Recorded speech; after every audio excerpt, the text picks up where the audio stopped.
Well, good morning, everybody.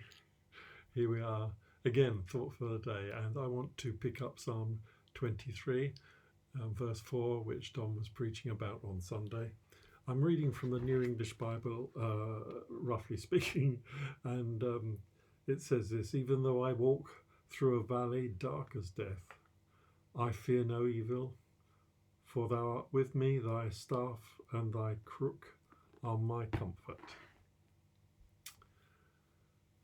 Well, some of you will know that many years ago I was at my dad's bedside when he was in considerable distress, as he was obviously approaching death and in a semi-conscious state. And it was distressing to watch.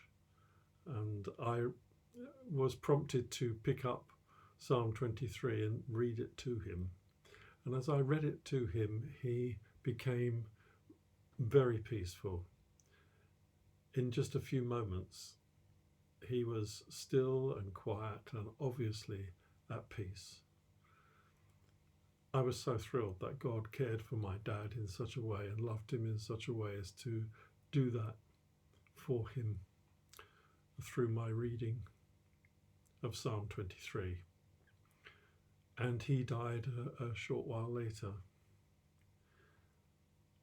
Well, David goes on in the psalm to talk about fearing no evil, for God is with us. And I think that's the emphasis that I want to pick up this morning, that God is with us. We don't need to fear any evil.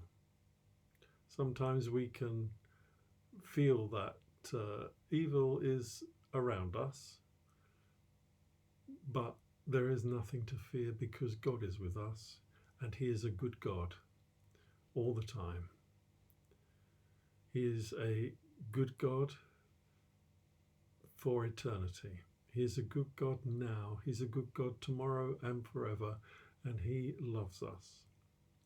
And so I'm sure that this is part of David's experience and part of ours too, that we can fear no evil, for God is with us.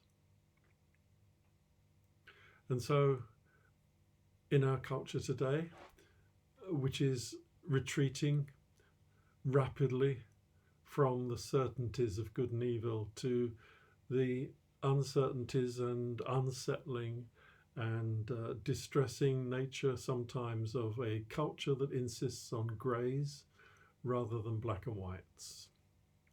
But biblical culture is black and white. There is evil and there is good. And the Christian's joy, of course, is that we have a good God. He is with us. He's entirely God, good, and He's always God.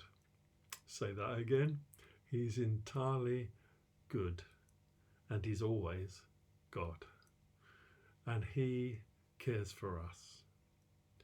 Isn't that thrilling? So this verse 4 paves the way very much for the next verse, verse 5, and on Sunday I'm going to be delighted to talk to you about verse 5. God bless.